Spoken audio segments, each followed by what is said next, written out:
Caleb Whitfield had 11 people in the pews the Sunday the bank sent its second notice, and he stood at the pulpit of Cedar Hollow Baptist Church looking out at more empty seats than filled ones. The collection plate that morning holding $41 against a mortgage payment that ran considerably higher than that. He didn't remember deciding to pray the way he did that night. He remembered kneeling alone in the sanctuary after everyone had gone home, the building dark except for one light over the altar, and he remembered saying out loud into the emptiness the kind of prayer a man says when he's stopped choosing his words carefully because he stopped believing anyone particular is listening closely enough to mind. "Let this church be full again," he said. "Let it be exactly what it used to be, however that has to happen." He didn't ask for anything specific beyond that. He didn't bargain. He simply said the words and went home to Mara and their son Eli and slept, for the first time in months, without lying awake running numbers he already knew didn't work. The following Wednesday, 6 new families showed up for evening service without any of them being able to say, when Caleb asked, exactly what had drawn them out. By the 4th Sunday, the pews were full.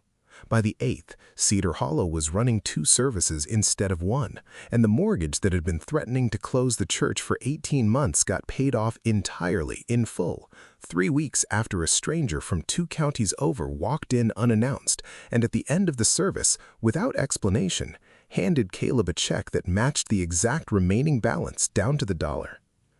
Caleb told himself it was simply an answered prayer, the kind every preacher hopes for and few actually receive in the specific shape they asked for it. He didn't examine it any closer than that, not at first, because examining a gift too closely has always felt, to men like Caleb, uncomfortably close to doubting it. What he didn't notice, not for a long while, was Everett Purdy. Everett had been coming to Cedar Hollow for 31 years, sitting in the same pew, praying every service for the same specific thing, that his failing tobacco allotment might somehow hold together long enough to get him to retirement without losing the farm his own father had worked. 3 weeks after Caleb's prayer in the empty sanctuary, Everett's allotment situation resolved itself, cleanly and completely, a buyer he'd never met making an offer that solved everything at once. The following Sunday, Everett came to church same as always. He sat in the same pew, he sang the same hymns. But when Ruth, Caleb's sister-in-law, asked him afterward, making conversation, how the farm situation had finally worked out, Everett looked at her with a genuinely puzzled expression and said he didn't recall there ever having been a problem with the farm at all. Ruth mentioned it to Caleb that evening, more as a strange, forgettable moment than anything worth real concern. Caleb barely registered it. He had 2 services to prepare for, a growing congregation to shepherd, and a church that was, for the first time in years, thriving in every visible way a church could thrive. Have you ever gotten exactly what you asked for and felt something small and wrong sitting underneath the relief of it? Something you told yourself wasn't worth examining too closely because examining it might mean giving the relief back. Ruth Whitfield was 36. Mar's older sister, a nurse at the county hospital who'd never had much patience for things she couldn't measure or chart. And it was Ruth, not Caleb, who kept quietly noticing what nobody else in Cedar Hollow seemed to notice at all. A woman named Deborah Coates, who'd prayed for 11 months for her husband's cancer to go into remission, got her answer, clean scans, full recovery, and within 2 months could no longer clearly recall the year of his diagnosis at all. The whole ordeal softened in her memory into something vague and distant, like a story that had happened to someone else's family rather than her own. A teenage boy named Marcus, whose stutter had vanished after Caleb prayed over him specifically by name one Sunday, seemed, months later, to have entirely lost the memory of ever having struggled to speak at all, along with, Ruth noticed with real unease, most of his memory of the friend who'd stood by him through years of being mocked for it. Ruth started keeping a private list. She didn't show it to Caleb, not yet, uncertain herself whether what she was seeing was a real pattern or simply the ordinary way memory softens around resolved pain. But the list kept growing, and every single name on it connected back to a prayer Caleb had answered, specifically by name in front of the congregation, and every single loss that followed traced back, when Ruth looked closely enough, to the exact memory that had made the original need feel urgent in the first place. She found the journal in October, going through a box of old family papers in their late grandmother's attic that nobody had opened in years, looking for nothing in particular.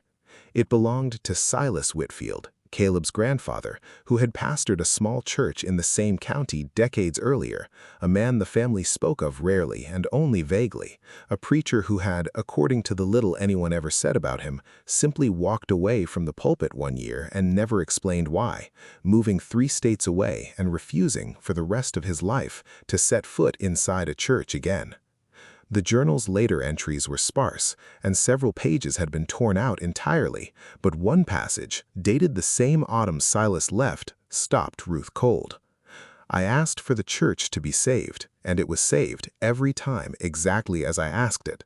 I did not understand, not for the first year, what was actually being taken to pay for it. I understand now. I have decided I would rather lose the church than lose what I have already lost twice trying to save it. I am done asking for anything I cannot bear to have answered."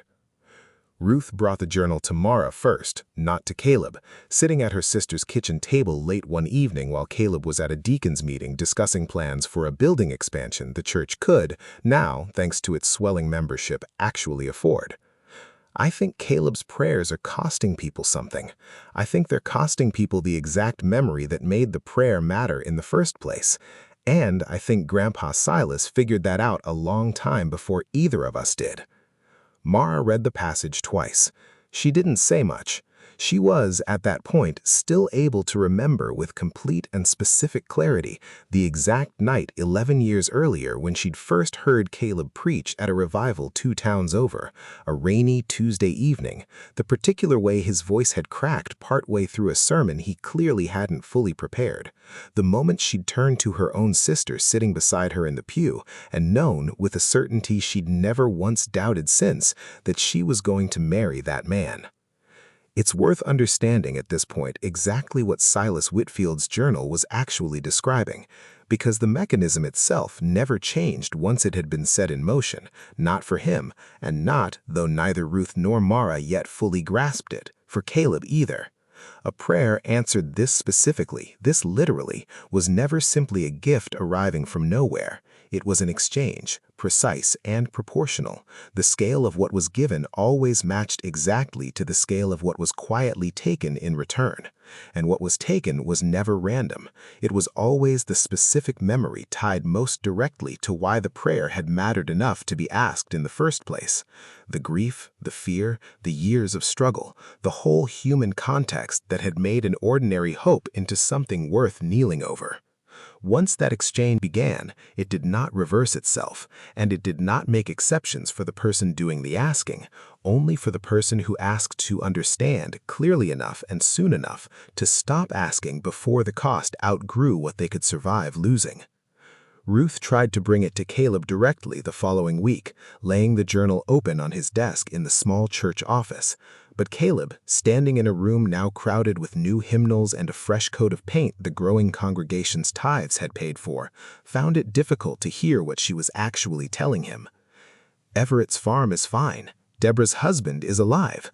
Marcus can talk to a girl without stuttering through each sentence. You're asking me to believe all of that came at some cost nobody can even name. You're asking me to believe your own grandfather walked away from a full church rather than keep paying it. That's not nothing, Caleb." He didn't have an answer for that. He also didn't stop. The building fund crisis arrived that winter, sudden and severe, a structural problem in the old sanctuary's foundation that an inspector estimated would cost more to repair than the church, even now, thriving as it was, could realistically raise in the time before the whole east wall became unsafe to use at all. Caleb stood in that sanctuary alone again, the way he had the first time, and felt the same old pull toward the same old prayer, bigger this time because the need was bigger. because he had, by then, half convinced himself that whatever Ruth thought she'd found in an old journal couldn't possibly outweigh an entire congregation losing their church a second time. He didn't tell Mara what he was about to do. He knelt at the altar and asked, plainly, for the money to fix the foundation completely, all of it, before the deadline the inspector had given him.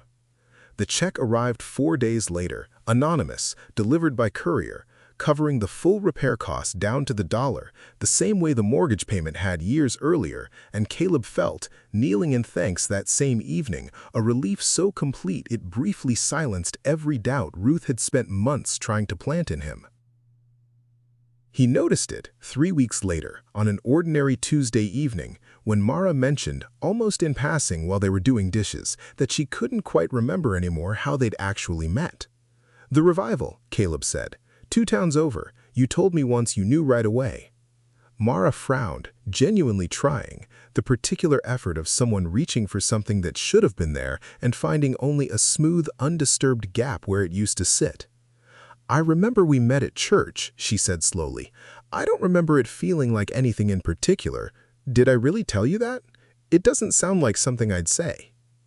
Caleb stood at the sink a long moment, dish towel still in his hands, watching his wife search her own memory for something that had, until 3 weeks ago, been the single story she told most often about her own life.